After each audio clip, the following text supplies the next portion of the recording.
ಒಂದು ಅವರು ಎತ್ತ ಮಾತಾಡ್ತಾನೆ ಮಾತಾಡಲ್ವಾ? ರೇವಣ್ಣವರು, ಹರೀಶ್ ಎಲ್ಲ ಬಹಳ ಸೈನ್ ಹಾಕಿದ್ದೀರಾ ಅದಕ್ಕೆ. ಯತ್ನಾದ ನಂತರ ಮಾತಾಡಿ. ಸನ್ಮಾನ್ಯ ಅಧ್ಯಕ್ಷರೇ, ಇವತ್ತು ಕೆಪಿಎಸ್ಸಿಯಲ್ಲಿ ಏನು ಅವಾಂತರಗಳೇನಾಗ್ತಾ ಇವೆ, ಇದು ಯಾವುದೋ ಒಂದು ಸರ್ಕಾರದ ಅವಧಿಯಲ್ಲಿ ಆದಂಥದ್ದಲ್ಲ. ಎಲ್ಲ ಸರ್ಕಾರಗಳಲ್ಲಿ ಈಗಾಗಲೇ ನಮ್ಮ ಸುರೇಶ್ ಗೌಡ್ರು ಹೇಳದಂತೆ ಯಾರು ಬರ್ತಾರೆ ಇಲ್ಲಿ ಚೇರ್ಮನ್ ಆಗ್ಬೇಕಾದ್ರೆ ಇಷ್ಟು ಕೋಟಿ, ಅದ್ರ ಮೆಂಬರ್ ಆಗ್ಬೇಕಾದ್ರೆ ಇಷ್ಟು ಕೋಟಿ. ಸಮಸ್ಯೆ ಚರ್ಚೆ ಮಾಡಿ. ಯಾವ್ದ್ರಿ? ಅವ್ರಿಗೆ ನಮ್ಮ ಮ್ಯಾಗ ವಿಶೇಷ ಪ್ರೀತಿ ಇದೆ. ಯಾಕಂದ್ರೆ ಅಧ್ಯಕ್ಷರೇ, ಈಗ ಈ ಮೊನ್ನೆ ಆದ ಪರೀಕ್ಷೆಯಲ್ಲಿ ಏನು ಸಮಸ್ಯೆ ಆಗಿದೆ, ಇದನ್ನು ಹೇಗೆ ಸರಿಪಡಿಸಬಹುದು ಅಂತ ಹೇಳಿ ಬರಲಿ ಸಲಹೆ. ನಾವು ಒಟ್ಟಾರೆ ಕೆಪಿಎಸ್ಸಿಯ ಪರಿಸ್ಥಿತಿಯನ್ನು ಮಾತಾಡ್ಬೇಕಲ್ರಿ ಅಧ್ಯಕ್ಷ. ಓಕೆ, ಸಮಯ ನೀವು ರಾತ್ರಿ 11 ತನಕ ನಡೆಸ್ತೀರಿ, 1 ತನಕ ನಡೆಸ್ತೀರಿ. ನಿಮಗ ಟೈಮ್ ಯಾವಾಗ ಏನ್ ಮಾಡ್ತಿರೋ ನಮಗಂತೂ ಹತ್ತೋದಿಲ್ಲ. ಮುಂಜಾನೆ 8 ಗಂಟೆ ರಾತ್ರಿ 1 ಗಂಟೆ ತನಕ ಬರೀತೀರಿ. ಈಗ ಅವ ಐಷಾರಾಮ ಕುರ್ಚಿ ಬಂದು ಆ ಕುರ್ಚಿ ಬಗ್ಗೆನೂ ಚರ್ಚೆ ನಡೆದದ. ಅದಕ್ಕೆ ಅಧ್ಯಕ್ಷರೇ, ಒಟ್ಟು ಕೆಪಿಎಸ್ಸಿಯ ವಾತಾವರಣ ಸರಿ ಇಲ್ಲ. ಅಲ್ಲಿ ನಾಮಿನೇಟ್ ಆಗೋರು ಜಾತಿ ಆಧಾರದ ಮೇಲೆ, ದುಡ್ಡಿನ ಮೇಲೆ. ಯಾವ ಜಾತಿಯವ ಮೆಂಬರ್ ಆಗ್ತಾನ ಅವ ತನ್ನ ಜಾತಿಯವ್ರನ್ನ ಅಲ್ಲಿ ಸಿಲೆಕ್ಷನ್ ಮಾಡೋದು ಅವ್ನ ಧರ್ಮ ಅಷ್ಟೇ. ಅಲ್ಲಿ ಮೆರಿಟ್ ಆಗಲಿ, ಪಾಪ ಹಳ್ಳಿಗಾಡಿನ ಜನ ಬಂದಂಥವ್ರಿಗೆ ಅವಕಾಶ ಸಿಗೋದಾಗಲಿ ಸಾಧ್ಯ ಇಲ್ಲ. ಯಾಕಂದ್ರೆ ಇವರು ಕನ್ನಡ ಮತ್ತು ಇಂಗ್ಲಿಷ್ ಇವು ಎರಡೂ ಏನಿದೆಯಲ್ಲ, ಮೊದಲು ಈಗಾಗಲೇ ಹೇಳಿದ್ರೆ ನಮ್ಮ ವಿರೋಧ ಪಕ್ಷ ನಾಯಕರು ಮೂಲ ಕನ್ನಡದಲ್ಲಿ ಪ್ರಶ್ನೆಯನ್ನು ತಯಾರು ಮಾಡಬೇಕು, ಅದನ್ನ ತುರ್ಜಿಮೆಯನ್ನ ಇಂಗ್ಲಿಷ್ನಲ್ಲಿ ಮಾಡಬೇಕು. ಇಲ್ಲಿ ಏನಾಗ್ತಾ ಇದೆ, ಅಲ್ಲಿರುವಂತ ಮೆಂಬರ್ ಸೆಕ್ರೆಟರಿ ಬಹಳ ಪ್ರಾಮಾಣಿಕ ಬಂದ್ರು ತೊಂದರೆ. ಅಲ್ಲಿ ಆ ಮನುಷ್ಯ ಅವ್ರನ್ನ ಇಟ್ಕೋದೇ ಇಲ್ಲ. ಒಬ್ಬ ಅಧಿಕಾರಿ ನಂತರ ಅವ್ರು ಹೊಟ್ಟೆ ಕೆಪಿಎಸ್ಸಿಯಲ್ಲಿ ಇರುವಂತ ತಂಡ ಏನಿದೆ ಅಲ್ಲ, ನಾವು ಎಷ್ಟೋ ಸಲ ಬರ್ತಾರೆ. ನಾವು MLA ಅಂದ ಮೇಲೆ ನಾವು ಹಿಂದೆ MP ಇದ್ದಾಗ ಹೋಗಿದ್ದೀವಿ ಒಬ್ಬ ಕೆಪಿಎಸ್ಸಿ ಮೆಂಬರ್ ಮನೆಗೆ ವ್ಯವಹಾರ ಮಾಡ್ಲಿಕ್ಕೆ ಹೋಗ್ಬೇಕಲ್ಲ. ಅಟ್ಟೆ ಅಲ್ಲೇನು ಪ್ರಾಮಾಣಿಕರದಾರೆ, ಬಡವರು ಅದಾರ, ಅವು ಏನಿಲ್ಲ. ಅಧ್ಯಕ್ಷರು, ಇವತ್ತು ಸಾಕಷ್ಟು ನೇಮಕಾತಿಗಳು ಇವರು ಮಾಡುವಂತ ತಪ್ಪುಗಳಿಂದ ಇವತ್ತು ನೋಡ್ರಿ ಅಧ್ಯಕ್ಷರೇ, ಈಗಾಗಲೇ ನಮ್ಮ ವಿರೋಧ ಪಕ್ಷ ನಾಯಕರಿಂದ 2 ಲಕ್ಷ ಜನ ಅವರು ಎಲ್ಲೋ ಟ್ರೈನಿಂಗ್ ಕೋಚಿಂಗ್ ಕ್ಲಾಸಸ್ ಅದಾವೆ, ಧಾರವಾಡದಲ್ಲೋ ಬಿಜಾಪುರದಲ್ಲೋ. ಆ ಕೋಚಿಂಗ್ ಕ್ಲಾಸ್ನಲ್ಲಿ ಬಡವರು ಆ ಹಳ್ಳಿಯಿಂದ ಬಂದು ಅಲ್ಲಿ ಕೋಚಿಂಗ್ ತಗೊಂಡು, ಅಧ್ಯಕ್ಷರು ಒಮ್ಮೊಮ್ಮೆ ಅವ್ರು ಊಟ ಎಲ್ಲಿ ಮಾಡ್ತಾರೆ ಗೊತ್ತೈತೆ ಅಧ್ಯಕ್ಷರೇ, ಎಲ್ಲರೇ ಅನ್ನದಾಸೋಹ ನಡೆದಿದ್ರೆ, ಎಲ್ಲರೂ ಗಣಪತಿ ಕಾರ್ಯಕ್ರಮ ನಡೆದಿದ್ರೆ, ಎಲ್ಲರೇ ನಾಡದೇವಿ ಕಾರ್ಯಕ್ರಮ ನಡೆದಿದ್ರೆ ಅಲ್ಲಿ ಹೋಗಿ ಊಟ ಮಾಡ್ತಾರೆ. 1000-2000 ಜನ ಒಂದೊಂದು. ಈ ಶ್ರಾವಣ ಮಾಸದಲ್ಲಿ ನಮ್ಮ ಕಡೆ ಎಲ್ಲ ಡೈಲಿ ಅನ್ನಪ್ರಸಾದ ಇರ್ತದೆ. ಅಲ್ಲಿ ಹೋದ್ರೆ ಸಾವಿರಾರು ಹುಡುಗರು ಬರ್ತಾರೆ. ಅಂದ್ರೆ ಅಷ್ಟು ಬಡತನದಿಂದ ಹಗಲು ರಾತ್ರಿ ಕಣ್ಣಿಗೆ ಎಣ್ಣೆ ಹಾಕೊಂಡು ಅಧ್ಯಯನ ಮಾಡಿದ್ಮೇಲೆ ಅವರಿಗೆ ನ್ಯಾಯ ಸಿಗಲಾರ್ದನೆ ವ್ಯವಸ್ಥಿತವಾಗಿ ಕರ್ನಾಟಕದಲ್ಲಿರುವಂಥ ನಮ್ಮ ಪ್ರತಿಭೆಗಳನ್ನು ಇವತ್ತು ನೇಮಕಾತಿಯಲ್ಲಿ ಆಗ್ತಾ ಇಲ್ಲ. ಇದೊಂದು ಹೆಂಗ ನಮ್ಮ ಸಿದ್ದರಾಮಯ್ಯನವ್ರು ಮಾಡ್ಯಾರಲ್ಲ, ತಾಳಿ ಭಾಗ್ಯ ಅಂತ ಹೇಳಿ, ತಾಳಿ ಭಾಗ್ಯ ಕಾರ್ಯಕ್ರಮ ಇದ್ದಂಗಿದೆ. ಆ ವರನ್ನ ಕಾಂಟ್ಯಾಕ್ಟ್ ತಗೋತಾರೆ. ನಿನಗೆ ಅಧ್ಯಕ್ಷರೇ, ಇವತ್ತು ನಾವು ಕಾಂಗ್ರೆಸ್ BJP ಅಂತಲ್ಲ, ನಮ್ಮ ಪಕ್ಷದಾಗಿದ್ದಾಗೂ ಆಗೈತೆ. ಇವೇನು ಸ್ವಾಯತ್ತ ನೀವು ಸಂಸ್ಥೆ ಅಂತಿರಲ್ಲ, ಇಲ್ಲಿ ನೇಮಕಾತಿ ಆಗೋದೇ ದುಡ್ಡದ ಮೇಲೆ. ಅದು ಪೊಲ್ಯೂಷನ್ ಬೋರ್ಡ್ ಇರ್ಬೋದು, KPSC ಇರ್ಬೋದು. ಮತ್ತು ಅವ್ರು ಅಷ್ಟು ದುಡ್ಡು ಕೊಟ್ಟು ಬಂದ ಮೇಲೆ ಅವರು ಅಲ್ಲಿ ಹಣ ಸಂಪಾದನೆ ಮಾಡಬೇಕಲ್ಲ. ಈ ರೀತಿ ಉದ್ದೇಶಪೂರ್ವಕವಾಗಿ ಮತ್ತು ಅವ್ರು ಯಾರ್ದು ಕಂಟ್ರೋಲ್ ಇಲ್ಲ ಅಂತ ಹೇಳ್ತೀರಿ. ಅವ್ರ ನಿಯಂತ್ರಣ ಮಾಡುವಂಥದ್ದನ್ನು ಅಧಿಕಾರ ಇಟ್ಕೋಬೇಕಲ್ಲ ಸರ್ಕಾರ. ಈಗ ನಾವು ಸುಪ್ರೀಂ ಕೋರ್ಟ್ ಬಗ್ಗೆ ಕಾವೇರಿ ವಿಚಾರದಲ್ಲಿ ನಾನೇ ವಿಧಾನ ಪರಿಷತ್ನಲ್ಲಿ ಮಾತಾಡಿದೆ. ಸುಪ್ರೀಂ ಕೋರ್ಟು ಏನು ಬೇಕಾದ್ರೂ ತೀರ್ಪು ಕೊಟ್ಟರೆ ಕನ್ನಡ ನೀರು ಬಿಡು ಅಂತ ಹೇಳ್ಬಿಟ್ರೆ, ಅದನ್ನಂಥವು ಚರ್ಚೆ ನಾವು ಮಾಡಿದಾಗ KPSC ಬಗ್ಗೆ ಇದೊಂದು ಯಾವುದೇ ಪಕ್ಷದ ಯಾವುದೇ ಸರ್ಕಾರದ ಅಧೀನದಲ್ಲಿ ಇಲ್ಲ ಅಂದಮೇಲೆ ಅದರ ನಿಯಂತ್ರಣ ಮಾಡುವ ಅಧಿಕಾರ ನಮ್ಮ ಈ ಒಂದು ಸದನಕ್ಕಿದೆ.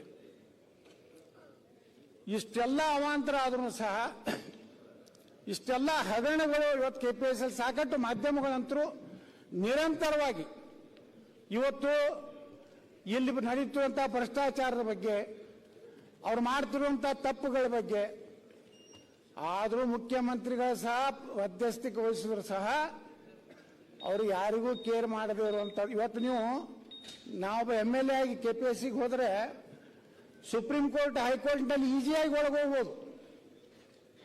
ಅಲ್ಲಿ ಈಸಿಯಾಗಿ ಬಿಡುಗಡೆ ಅಧ್ಯಕ್ಷರು MLAಗಳಿಗೆ ಅವ್ರ ಚೇರ್ಮನ್ರು ಮೀಟಿಂಗ್ ಮಾಡ್ತಾ ಇದ್ದಾರೆ. MLA ಹೋದ್ರೂ ಬರೋದಿಲ್ಲ. ಆ ವ್ಯವಸ್ಥೆನೇ ಬೇರೆ ಇದೆ. ಅದೊಂದು ಏನಾಗ್ಬಿಟ್ಟಿದೆ ಅಂದರೆ KPSC ಅಂತ ಬ್ರಹ್ಮಾಂಡ ಭ್ರಷ್ಟಾಚಾರ ಇವತ್ತು ಇದು ತಡೆ ಹಿಡಿಬೇಕು. ಪ್ರಾಮಾಣಿಕ ಯಾವ ರೀತಿ ಇವತ್ತು ನಾವು ಶಿಕ್ಷಕರನ್ನು ನಾವು ಗೋವಿಂದಗೌಡರಿದ್ದಾಗ ಈ ರಾಜ್ಯದ ಶಿಕ್ಷಣ ಮಂತ್ರಿಗಳಿದ್ದಾಗ ಇವತ್ತು ಗೋವಿಂದಗೌಡರನ್ನ ಎಲ್ಲ ಹಕ್ಕರು ನೆನಪು ಮಾಡ್ಕೋತಾರೆ. ಯಾಕಂದ್ರೆ ಇಡೀ ಶಿಕ್ಷಕರ ನೇಮಕಾತಿಯನ್ನು ಪಾರದರ್ಶಕವಾಗಿ ಮಾಡೋದು.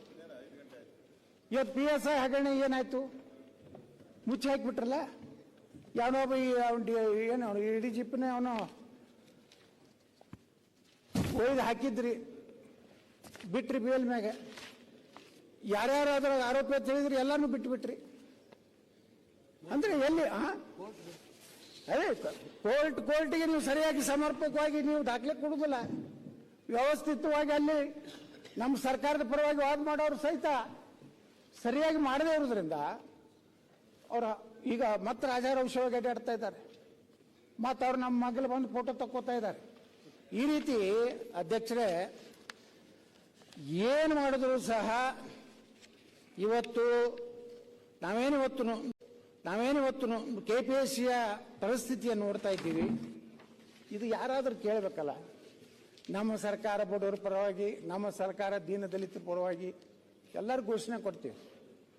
ಆದರೆ ಅಲ್ಲಿ ನಡೀತಿರುವಂಥ ಅವಾಂತರಗಳ ಬಗ್ಗೆ ಸದನದಲ್ಲಿ ನನಗನ್ನಿಸ್ತದೆ ಅಶೋಕ್ ಅವರು ಮೊದಲೇ ಸಲ KPSC ಬಗ್ಗೆ ಚರ್ಚೆ ಆಗ್ತಿರ್ಬೇಕಿಲ್ಲ.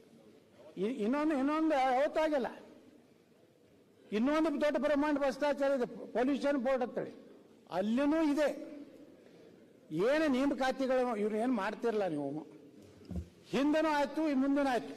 ಈಗ ಬಹಳಷ್ಟು ನಾನು ನಾಳೆ ಹೋಗಿಲ್ಲ. ಯಾಕಂದ್ರೆ ಬಹಳ ಅಶೋಕ್ ಅವರು ಬಹಳ ವಿಸ್ತಾರವಾಗಿ ಮಾತಾಡೋದು. ಯಾವ ರೀತಿ ರಾಷ್ಟ್ರಪತಿ ಅನ್ನೋ ಶಬ್ದವನ್ನು ಯಾವ ರೀತಿ ಕನ್ನಡದಲ್ಲಿ ಅದನ್ನ ಅಮೆರಿಕ ಅಧ್ಯಕ್ಷ ಅನ್ಬೇಕಾಗಿತ್ತು, ರಾಷ್ಟ್ರಪತಿ ಅಂತಾರೆ. ಅಂದ್ರೆ ಅಲ್ಲಿ ಯಾರು ತಿಳಿಯಿದ್ದವ್ರು ಕನ್ನಡ ಇದ್ದವ್ರು ಏನಾರು ಅದಾರೋ ಅಥವಾ ಎಲ್ಲಿ ಅವ್ರಿಗೆ ಏನು ಅರ್ಥ ಆಗಲಾಗೈತವ್ರು. ಅದು ಯಾವ ಕನ್ನಡ ಏನೋ ಅದನ್ನು ತಿಳಿಯಲ್ಲ. ನಮ್ಮ ಕನ್ನಡ ಅಂತರಲ್ಲ, ನಿಮ್ಮ ಶುದ್ಧವಾದಂಥ ಸುಂದರವಾದಂಥ ಕನ್ನಡನೂ ಇಲ್ಲ. ಇದು ಒಂದು ಕನ್ನಡ ಬೇರೆ ಇದೆ ಅಧ್ಯಕ್ಷರೇ. ದಕ್ಷಿಣ ಕನ್ನಡದ ಸುಂದರವಾದ ಕನ್ನಡನೂ ಇಲ್ಲ. ನಮ್ಮ ಉತ್ತರ ಕರ್ನಾಟಕದ ಒಂದು ರೀತಿ ಗಡಸು ಕನ್ನಡನೂ ಇಲ್ಲ. ಇದು ಗೂಗಲ್ ಕನ್ನಡ ಇದೆ. ಇದು ಗೂಗಲ್ ಕನ್ನಡ ಹತ್ರ. ನಮ್ಮ ಕನ್ನಡ ಕರ್ನಾಟಕದಲ್ಲಿ ಗೂಗಲ್ ನೋಡಿ ಇವರು ಟ್ರಾನ್ಸ್ಲೇಷನ್ ಮಾಡ್ತಾರೆ. ಇದು ಅಂತ ಹಣೆ ಬರ್ರಿ ನಾನು ಗೂಗಲ್ಗೆ ಯಾಕೆ ಹೋಗ್ತೀರಿ? ನಮಗೆ ಕೇಳಿದ್ರೆ ಹೇಳ್ತೀವಿ ಯಾವ್ದು ಅನ್ಬೇಕು ಅನ್ನೋದು. ಖಾಲಿ ಇದೀವಿ. ನೀವು ಕೊಟ್ಟು ಕಳಿಸ್ರಿ ಈ ಶಬ್ದಗಳಿಗೆ ಏನು ಅನ್ಬೇಕು ಅನ್ನೋಂಥದ್ದು ನಾವು ಮಾರ್ಕ್ ಮಾಡಿ ಕಳಿಸ್ತೀವಿ ನಾವು. ಅಂದ್ರೆ ಒಟ್ಟಾರೆ ಇದು ಉದ್ದೇಶಪೂರ್ವಕವಾಗಿ ಕನ್ನಡದ ಅಭ್ಯರ್ಥಿಗಳಿಗೆ ಕನ್ಫ್ಯೂಷನ್ ಆಗಬೇಕು. ಕನ್ನಡದ ಮಕ್ಕಳಿಗೆ ನೇಮಕಾತಿ ಆಗೇಬಾರ್ದು. ಏನು ದೊಡ್ಡ ದೊಡ್ಡ ಕಾನ್ವೆಂಟ್ ಸ್ಕೂಲ್ನಲ್ಲಿ ಕಲ್ತಂತ ದೊಡ್ಡ ದೊಡ್ಡ ಶ್ರೀಮಂತ ಮಕ್ಕಳು ಏನು ಇಂಗ್ಲಿಷ್ ಕಲ್ತಿರ್ತಾರೆ, ರಾಜಕಾರಣಿಗಳ ಮಕ್ಕಳಾಗಲಿ ಅಧಿಕಾರಿಗಳ ಮಕ್ಕಳಾಗಲಿ ಅವರಷ್ಟೇ ನೇಮಕಾತಿ ಆಗುವಂತ ವ್ಯವಸ್ಥಿತವಾದ ಸಂಸ್ಥೆ ಇದೆ. ಇದು ನಾನು ಪ್ರಾಮಾಣಿಕವಾಗಿ ಇದನ್ನ ತನಿಖೆ ಮಾಡಿಸಿ ಸಂಬಂಧಪಟ್ಟಂತ ಎಲ್ಲ ಅಲ್ಲೇನು ಎಕ್ಸಾಮಿನರ್ ಹಿಡಿದು ವ್ಯಾಲ್ಯೂಯೇಟರ್ ಏನಾದರೆ ಎಲ್ಲರನ್ನೂ ತನಿಖೆ ಒಂದು CBI ತನಿಖೆ ಮಾಡೋದು ಒಳ್ಳೇದು. ಮರುಪರೀಕ್ಷೆ ಮತ್ತಿದೆ ತಪ್ಪು ಮಾಡ್ತಾರೆ. ಇವ್ರೇನಾದ್ರೆ ಇವ್ರನ್ನ ಹೊರಗೆ ಹಾಕ್ಬೇಕು ರೀ ಇಂಥವ್ರನ್ನ ಏನೇನು ಅದಕ್ಕೆ ಕೂತಾರಲ್ರಿ ಅವ್ರು ಹೋಗುತ್ತಾನೆ ಸುಧಾರಣೆ. ಯಾಕಂದ್ರೆ ಅವ್ರು ಕೋಟ್ಯಾಧೀಶರಾಗ್ಬಿಟ್ಟಾರೆ, ಅವ್ರಿಗೆ ಯಾರ್ದು ಕೇರ್ ಇಲ್ಲ. ದುಡ್ಡು ಹೋಗೋದ್ರಾಯ್ತು ಏನು ಬೇಕಾದಾಗ್ತದೆ ಅನ್ನೋಂಥ ವ್ಯವಸ್ಥೆ ಬಂದ್ಬಿಟ್ಟಿದೆಯಲ್ಲ ಅಧ್ಯಕ್ಷರೇ. ಇದನ್ನು ಕಡಿವಾಣ ಹಾಕ್ಬೇಕಾದ್ರೆ ಇದು ವಿಶ್ವಾಸಾರ್ಹದ ತನಿಖಾ ಸಂಸ್ಥೆಯಿಂದ ಪೂರ್ಣ ಪ್ರಮಾಣದಲ್ಲಿ ತನಿಖೆ ಆಗಬೇಕು, ಅವ್ರಿಗೆ ಜೈಲಿಗೆ ಹೋಗ್ಬೇಕು. ನಮ್ಮ PSI ಇದರಲ್ಲಿ ಏನು ನ್ಯಾಯ ಸಿಗಲಿಲ್ಲ. ನಾವು ನೋಡಿದ್ವಿ, ನಾವು ಹೊಡ್ಕೊಂಡು ಮಾಧ್ಯಮದಲ್ಲಿ ಕೇಳ್ತಿದ್ರು. ಆಯ್ತು. ಕಡೆಗೆ ನನ್ನ ಮ್ಯಾಗನೇ ನೋಟಿಸ್ ಕೊಡಿಸಿರು, ನಿಮ್ಮಲ್ಲಿ ಏನು ಪ್ರೂಫ್ ಅದ ಏನೇ ಕೇಳಿದ್ರಲ್ಲ ನಮ್ಮ HK ಪಾಟೀಲ್, ದಾಖಲೆ ಕೊಡ್ರಿ. ದಾಖಲೆ ಏನು ಪತ್ರಿಕೆ ಬರೆದಿದ್ದರೆ ಪತ್ರಿಕೆಗಳನ್ನೇ ನಾವು ಆಧಾರ ಇಟ್ಕೊಂಡು ಮಾಧ್ಯಮದಲ್ಲಿ ಬಂದಿದ್ದನ್ನೇ ಇವತ್ತೇನೋ ನಮ್ಮ ವಿರೋಧ ಪಕ್ಷ ನಾಯಕರಿಗೆ ಎಲ್ಲ ದಾಖಲೆ ಸಿಗ್ತವೆ, ಸಮರ್ಪಕವಾಗಿ ಸಮರ್ಥವಾಗಿ ಇವತ್ತು ವಿಧಾನಸಭೆಯಲ್ಲಿ ಮಾಡಿದ್ರು. ಅದರ ನಂತರ ಎಲ್ಲ ಪಕ್ಷದವರು ಸಹಮತ ಇದೆ. ಒಟ್ಟಾರೆ ಈ ಒಂದು ಹಗರಣ ಏನಾಗ್ತಾ ಇದೆ KPSCಯಲ್ಲಿ ಮರು ಪರೀಕ್ಷೆ ಮಾಡ್ಕೊತ 8 ವರ್ಷ ಮಾಡ್ಯಾರ ನೀವು, 8 ವರ್ಷ 10 ವರ್ಷ. ಅವ್ರ ಭವಿಷ್ಯ ಏನ್ರವ್ರು ಬರೀ ಪೊಲೀಸ್ ನೇಮಕಾತಿಯಲ್ಲಿ ಸ್ವಲ್ಪ ವಯೋಮಿತಿ ಜಾಸ್ತಿ ಮಾಡೋದು ಮಾಡ್ಲಿಕ್ಕೆ ತಯಾರಿಲ್ಲ ಸರ್ಕಾರ. ಈ ರೀತಿ ಬೇಜವಾಬ್ದಾರಿತನದಿಂದ ಈ ಸದನ ಇವತ್ತು ನನಗೆ ಅನ್ನಿಸ್ತದವ್ರು ಯಾರ್ಯಾರು ತರ್ಜುಮೆ ಮಾಡ್ತಾರಲ್ಲ ಈಗ ಇಂಗ್ಲೀಷ್ನಿಂದ ಕನ್ನಡ, ಅವ್ರು ಸ್ವಲ್ಪ ಇಲ್ಲಿ ತಂದು ಇಲ್ಲಿ ನಿಂದ್ರಿಸೋರು ಮುಖಾರಿ ನೋಡೋಣ ಹೆಂಗಿರೋದವ್ರು, ಅವ್ರು ನಿಜವಾಗಿ ಕನ್ನಡಿಗರದವರು ಅಥವಾ ಎಲ್ಲಿದ್ದಾರೆ. ಓಕೆ.